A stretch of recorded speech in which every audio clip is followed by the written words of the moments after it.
জয়নিতাই জয় গৌর। আশা করি সবাই ভালো আছেন, সুখে আছেন, শান্তিতে আছেন, আনন্দে আছেন। আজকে আলোচনা করব মেষ রাশি বৃষ লগ্ন সম্পর্কে। মেষ রাশি বৃষ লগ্নের বেসিক কতগুলো জিনিস নিয়ে আলোচনা করব। বেসিক ব্যক্তিত্ব, বেসিক জীবনের চাল চলন, কী ধরনের তাদের স্বভাব হতে পারে, কী ধরনের তাদের ভাগ্য হতে পারে, ইন জেনারেল ওয়াইজ সেইটা আলোচনা করব। বৈদিক অ্যাস্ট্রোলজি অনুযায়ী মেষ রাশি এবং বৃষলগ্ন একসাথে হলে মানুষের স্বভাবের মধ্যে আগুন এবং স্থিরতা দুটোই একসঙ্গে দেখা যায়। অর্থাৎ কিনা একটা চাঞ্চল্য মনের মধ্যে থাকবে, একটা তৎপরতা মনের মধ্যে থাকবে, একটা ব্যাকুলতা সবসময় থাকবে, তার সঙ্গে সঙ্গে একটা স্থিতিশীলতাও একসঙ্গে কাজ করবে। It's a good combination. যদি অন্যান্য গ্রহ পজিশান এসবগুলো যদি থাকে তাহলে অবশ্যই এটা গুড কম্বিনেশান। সেক্ষেত্রে মানুষ খুব স্থিতিশীল প্রকৃতির মানুষ হয় মেন্টালিটির দিক দিয়ে। এখানে রাশি মানে চন্দ্র রাশি হিসেবে আলোচনা করা হচ্ছে, এবং লগ্ন যখন আমি বলছি তখন পূর্ব দিগন্তে যে রাশি উঠেছিল তার উপর নির্ভর করে বলছি।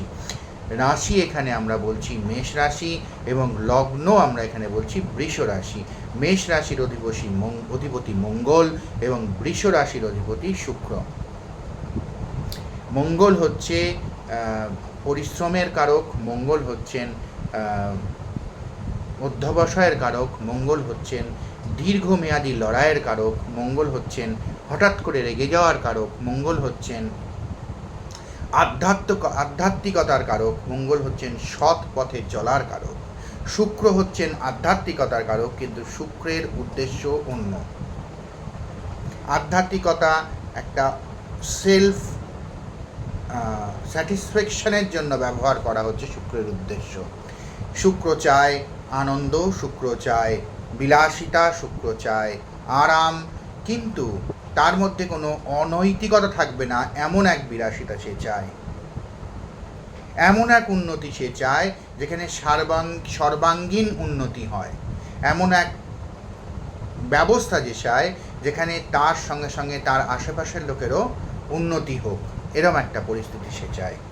আর মঙ্গলের ব্যাপারটা হচ্ছে কিন্তু সবই খুব তাৎক্ষণিকভাবে শুরু হয়, হঠাৎ করে শুরু হলো, এবং সেটা একটা লং টার্ম সে লড়াই লড়লো, এবং এমন এক লড়াই সে লড়লো যেখানে 100 জনের সঙ্গে একজন লড়লো এবং সে জিতলো এবং ইতিহাসের পাতায় স্থান করে নিল। এই ধরনের ব্যাপারগুলো হচ্ছে মঙ্গলের। আচ্ছা, আসুন এবার আলোচনা করি। এরা খুব বেশি উচ্চাকাঙ্ক্ষী হবে, জীবনে কিছু বড় এরা করতে চাইবে, সম্মান প্রতিষ্ঠার এদের খুব বেশি আকাঙ্ক্ষা থাকবে। এরা সহজে ভয় পায় না, অন্যায় দেখলে প্রতিবাদ করে। বাইরে থেকে এরা খুব বেশি শক্ত, কিন্তু ভেতরে খুব নরম, খুব বেশি রকম আবেগী। আবেগ এবং বাস্তবতার একটা লড়াই এদের মধ্যে চলে। বাস্তব শুক্র এবং আবেগ মঙ্গল। এরা ডমিনেটিং নেচারের হয়, নিজের মতের গুরুত্ব এদের কাছে খুব বেশি ইম্পর্টেন্ট। এইটা একটা এদের দুর্বলতাও। যেখানে এরা নিজের মতের গুরুত্ব পাবে সেখানেই এরা গলে যাবে, এই হচ্ছে ব্যাপার আর কি। তাহলে সেখানে অনেক সময় হতে পারে সেই লোকগুলো তার ক্ষতি করছে, তা সত্ত্বেও সে বুঝতে পারবে না। যে কোনো জায়গায় নেতৃত্ব দিতে এরা খুব পছন্দ করে। কাজে প্রচুর এদের এনার্জি থাকে, অলসতা এরা কিন্তু একদম পছন্দ করে না।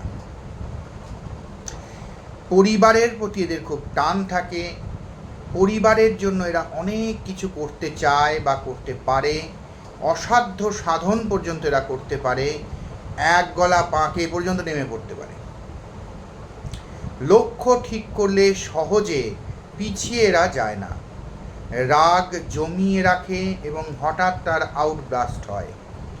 এমন জায়গায় এমনভাবে এরা বাস্ট করতে পারে যার কারণ লোকে খুঁজে পাবে না। কেন এরম হলো? এটা কোনো ভবিষ্যতে জমিয়ে রাখার আগের ফল। শুধু আবেগ নয়, বাস্তব হিসাবও এরা খুব বেশি করে। অন্যের সাফল্য দেখে মাঝে মাঝে একটু জেলাস হয়ে যায় ভেতরে ভেতরে। মানুষকে দ্রুত বুঝে ফেলার ক্ষমতা এদের থাকে। ভালো খাবার, সুন্দর জীবন, আরামের জীবন, আয়েশের জীবন এরা এটাও একটু পছন্দ করে, মানে একটা ডুয়াল ক্যারেক্টার। টাকা ও আরাম, এই দুটো জিনিস কিন্তু এদের মধ্যে এরা চাইবে। যখন আরাম এরা করবে তখন এরা প্রচুর আরাম করবে, যখন পরিশ্রম করতে নামবে তখন কিন্তু সেই লোকটাকে আর চেনা যাবে না। অনেক সময় দেখেন না যে সে যখন ব্যবসাদারদের মধ্যে দেখবেন অনেক সময় হয় এরকম, সে যখন রোজগার করতে নামছে তখন সে 1 টাকাও খরচ করছে না, সম্পূর্ণটা সে সঞ্চয় করছে এবং পরিশ্রম করছে, খাটছে। কিন্তু সে যখন আরাম করছে তখন সেই লোকটাকে আবার চেনা যাচ্ছে না, সে হাজার হাজার টাকা উড়িয়ে দিচ্ছে আরামের জন্য, আয়েসের জন্য। এরম হয় এদের স্বভাব। সহজে কাউকে পুরো বিশ্বাস করে না, যদি না সেই লোকটা মানে একটু তার বেশি তারিফ না করে ফেলে। তারিফ করে ফেললেই মুশকিল। রাতে এরা একা থাকলে অতিরিক্ত চিন্তা করে, লেট নাইটে ঘুমোতে যায়, আত্মসম্মান প্রবল, অপমান একদম সহ্য করতে পারে না এবং কখনোই ভুলে যায় না, সঙ্গে সঙ্গে রিপারকেশন হয়তো দেয় না, ওই যে বললাম সঞ্চয় করে রাখে এবং ভবিষ্যতে এমন জায়গায় এমন কোপও মারতে পারে যার পরে সে লোকটা আর কখনো উঠে দাঁড়াতে পারবে না, এরম হতে পারে। অনেক সময় তাড়াহুড়ো করে সিদ্ধান্ত নিয়ে এরা নিজের ক্ষতি করে ফেলে, বিশেষ করে অর্থনৈতিক ক্ষেত্রে।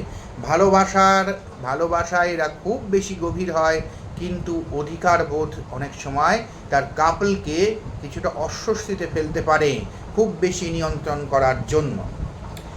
একবার ঠিক করলে শেষ পর্যন্ত এরা লড়ে যায় যে কোনো কিছুর জন্য। মেজাজে দ্রুত গরম হয়ে যেতে পারে। ভিড়ের মধ্যে আলাদা ধরনের ব্যক্তিত্ব হিসেবে এদেরকে চিনে নেওয়া যায়। জীবনে স্থায়িত্ব চায়, সেটা অর্থনৈতিক হতে পারে এবং পারিবারিকও হতে পারে, মানে সম্পর্কের ক্ষেত্রেও হতে পারে। মনের চাপ ভিতরে এরা চেপে রাখতে পারে। ব্যক্তিত্বে আকর্ষণ থাকে, মানুষ সহজে ভোলে না এদেরকে মনে রাখে। সম্মান পাওয়ার প্রবল ইচ্ছা থাকে এবং কোনো কাজে নেমে পড়লে সম্পূর্ণ শক্তি দিয়ে সে কাজটা তারা সম্পন্ন করে তবেই ছাড়ে। টাকা উপার্জনের ক্ষমতা ভালো থাকে, কিন্তু হঠাৎ খরচ বা ভুল সিদ্ধান্তে টাকা পয়সা নষ্ট করে ফেলার একটা প্রবণতা দেখা যায়। ভালোবাসায় গভীরতা থাকে, কিন্তু ইগো আর রাগ এই দুটো সমস্যার কারণ হতে পারে।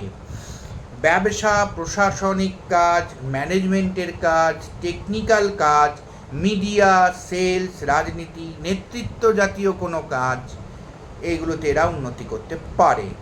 দুর্বল দিক হচ্ছে এদের জেদ, হঠকারিতা, অতিরিক্ত আত্মসম্মান বোধ এবং মনের ভেতরে অকারণ দুশ্চিন্তা।